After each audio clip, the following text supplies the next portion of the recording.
अस्सलामुअलैकुम dear students. आज के इस लेक्चर में हम FSc physics part 2 chapter number 13 current electricity article 13.5 resistivity and it's dependence upon temperature इसको डिस्कस करेंगे। इसके लिए हम कंसीडर करते हैं कि हमारे पास एक कंडक्टर है जिसकी लेंथ L है और उसका एक क्रॉस सेक्शनल एरिया A है। अब अगर आपको याद हो तो लास्ट वीडियो में हमने रेजिस्टेंस को डिफ़ाइन किया था, the opposition offer to the flow of electron. अब एक्सपेरिमेंटली ये फाउंड किया गया कि अगर कंडक्टर की लेंथ ज़्यादा हो तो जो अपोजिशन है to the flow of electron वो भी ज़्यादा होती है, यानी उसकी रेजिस्टेंस ज़्यादा होती है। तो इसको हम मैथमेटिकली लिख सकते हैं, रेजिस्टेंस ऑफ अ वायर और resistance of a conductor is directly proportional to its length. और सेकेंडली, अगर क्रॉस सेक्शनल एरिया कंडक्टर का या वायर का ज़्यादा हो तो उसकी रेजिस्टेंस कम होती है, यानी opposition to the flow of electron कम होती है। और अगर उस वायर का या कंडक्टर का एरिया जो है वो कम हो तो अपोजिशन ज़्यादा होती है। तो इसका मतलब ये है कि जो रेजिस्टेंस है वो इन्वर्सली प्रोपोर्शनल है to the cross sectional area of the conductor. अब इन दोनों इक्वेशंस को कंबाइन करें तो हम लिख सकते हैं R directly proportional to L over A. अब प्रोपोर्शनलिटी साइन को चेंज करें इक्वालिटी में तो इसको हम लिख सकते हैं R is equal to rho L over A, where ये जो आपको लेटर नज़र आ रहा है इसे रो बोलते हैं और ये कांस्टेंट ऑफ प्रोपोर्शनैलिटी है। और इसी कांस्टेंट ऑफ प्रोपोर्शनैलिटी को हम कहते हैं रेजिस्टिविटी या फिर specific resistance of the material of the wire. So once again, rho is a constant of proportionality known as resistivity और specific resistance of the material of the wire. अब यहाँ पे एक बात नोट कीजिएगा कि हमारे पास दो टर्म्स हैं, एक रेजिस्टेंस और ये जो सेकंड वाली है ये रेजिस्टिविटी। अब जो रेजिस्टेंस है वो किसी भी पर्टिकुलर वायर की करेक्टरिस्टिक्स है, जबकि जो रेजिस्टिविटी है वो मटेरियल की प्रॉपर्टी है। अब इस बात का क्या मतलब, इसको मैं रिपीट करता हूँ और फिर इसको एग्जांपल से समझते हैं कि जो रेजिस्टेंस है वो किसी पर्टिकुलर वायर की करेक्टरिस्टिक है, जबकि जो रेजिस्टिविटी है ये किसी मटेरियल की करेक्टरिस्टिक्स है। अब इसको इस एग्जांपल से समझते हैं। यहाँ पे देखें, ये जो फर्स्ट दो कंडक्टर है हमारे पास, इन दो कंडक्टर का जो मटेरियल है वो सेम है, लेकिन इनकी लेंथ और क्रॉस सेक्शनल एरिया डिफरेंट है।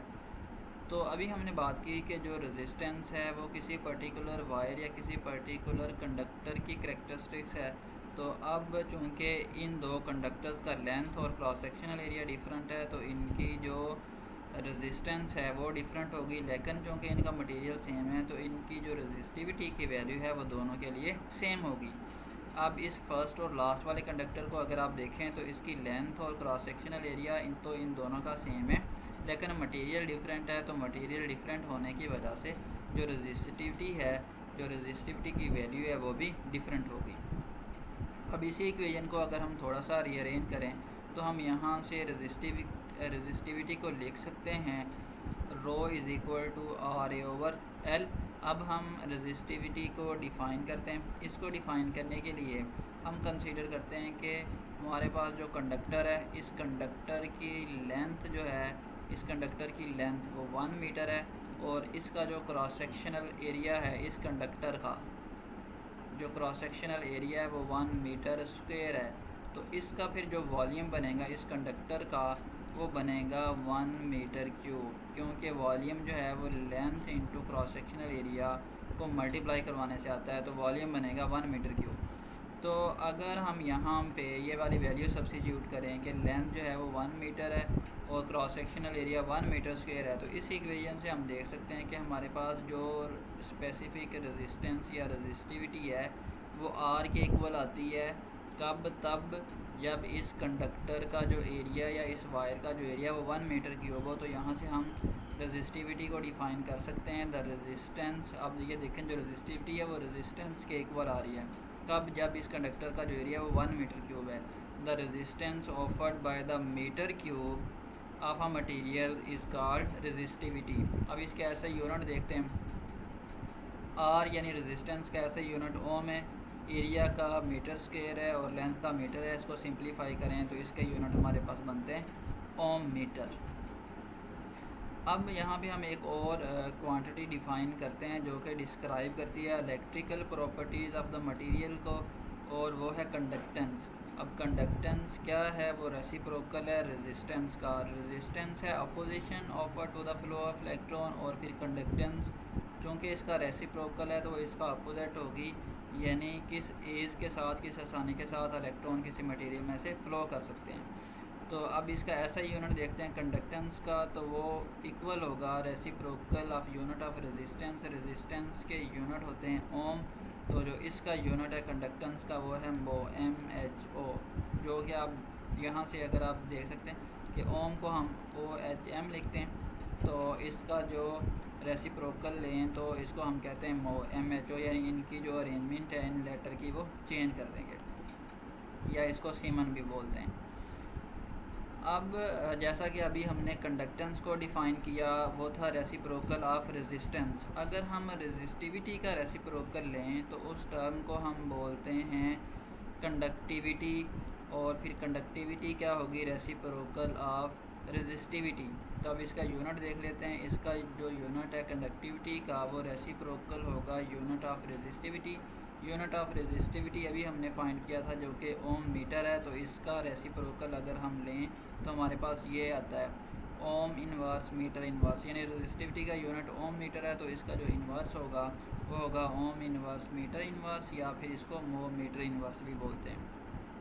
अब हम रेजिस्टिविटी को देखते हैं कि वो टेम्परेचर पे किस तरह से डिपेंड करती है, और इसका ये ग्राफ ड्रा करते हैं। तो इनिशियली तो जो रेजिस्टिविटी है वो लीनियरली इंक्रीज़ करती है विद टेम्परेचर, और जैसे जैसे टेम्परेचर बढ़ता जाता है तो रेजिस्टिविटी की जो वैल्यू है वो फिर स्ट्रेट लाइन प्रोपोर्शनैलिटी से बढ़ के इस कर्व की फॉर्म में आ जाती है, और इसका मतलब ये है कि फिर रेजिस्टिविटी ज़्यादा इंक्रीज़ होती है इस पोर्शन के लिए। इस पोर्शन के बाद जो है वो रेजिस्टिविटी की वैल्यू ज़्यादा इंक्रीज़ होती है टेम्परेचर के इंक्रीज़ करने से।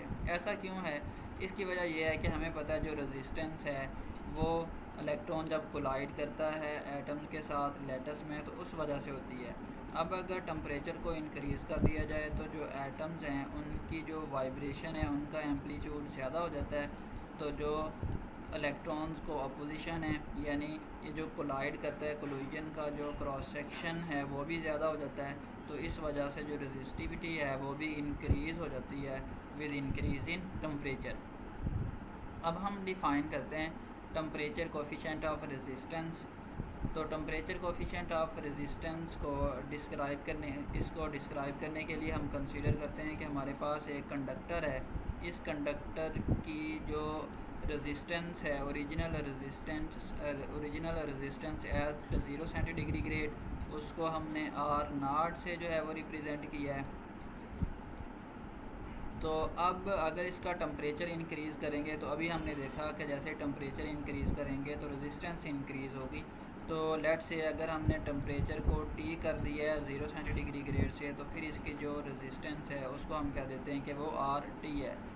अब एक्सपेरिमेंटली ये फाउंड किया गया कि जो चेंज इन रेजिस्टेंस है, चेंज इन रेजिस्टेंस क्या होगी, यानी डिफरेंस होगा वो resistance at T temperature and resistance at 0 centigrade grade, जिसको हम इस तरह से लिख सकते हैं कि जो चेंज इन रेजिस्टेंस है वो डायरेक्टली प्रोपोर्शनल है to the original resistance that is R0, और ये जो चेंज इन रेजिस्टेंस है it also directly proportional to the change in temperature.